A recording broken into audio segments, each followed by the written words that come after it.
Hello दोस्तों, नमस्कार, प्रणाम। अपने यूट्यूब चैनल पर आप सबका स्वागत करत है। बहनी, दीदी, माई, चाची, भौजी, काकी जे केहू यूट्यूब के माध्यम से देखत हुई हैं, सबके तहे दिल से हाथ जोड़ के प्रणाम करत हई। आज आप लोगन के बीच एक पति पत्नी के नोक झोंक जबरदस्त झगड़ा लेके आ हई। देखा, एक औरत हईन बहनी दीदी, उनके आदमी कहूँ गए हैं तो झगड़ा न करे लागे, गाना सुनते के झगड़ा करे लागी। तो आदमी वो बहुत देर लगाए दीन। तो मेहरारू पूछा था उनके कि कहाँ गए रहे, इतनी देर कहाँ लगाया। अब गीत के माध्यम से बतावत है वो कहाँ बतावत है, कहाँ जात गए रहा थे। आप लोग सुनिए और अपन आशीर्वाद प्यार दुलार दी हैं। आवे गीत का सुनावत है।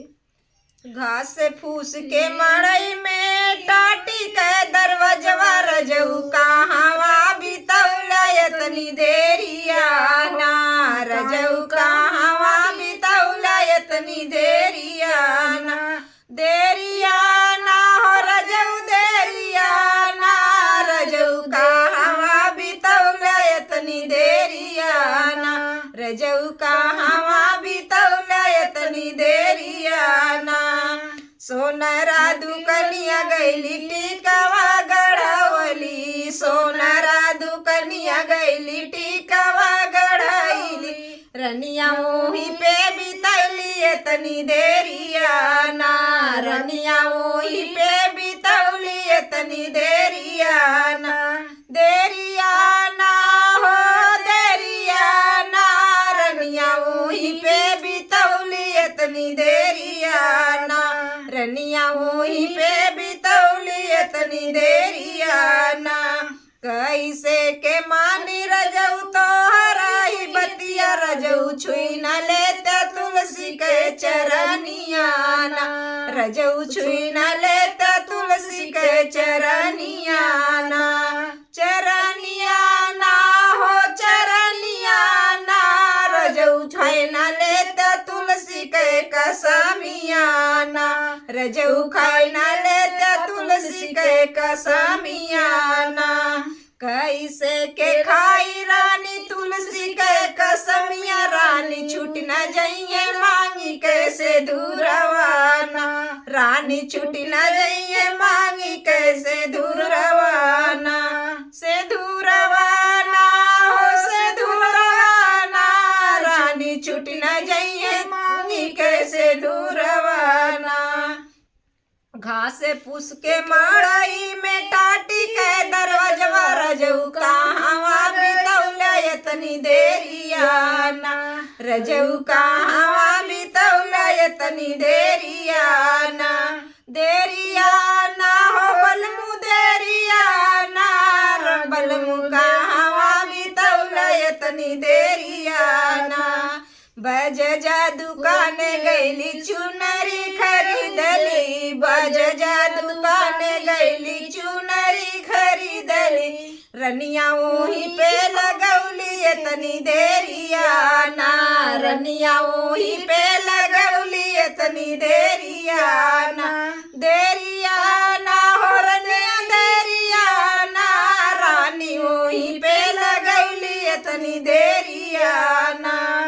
तो बतावा कैसे चुनरी घर तक ना आया, चुनरी खरीदे हैं तो कैसे बात मानी कि तू चुनरी खरीदे रहा।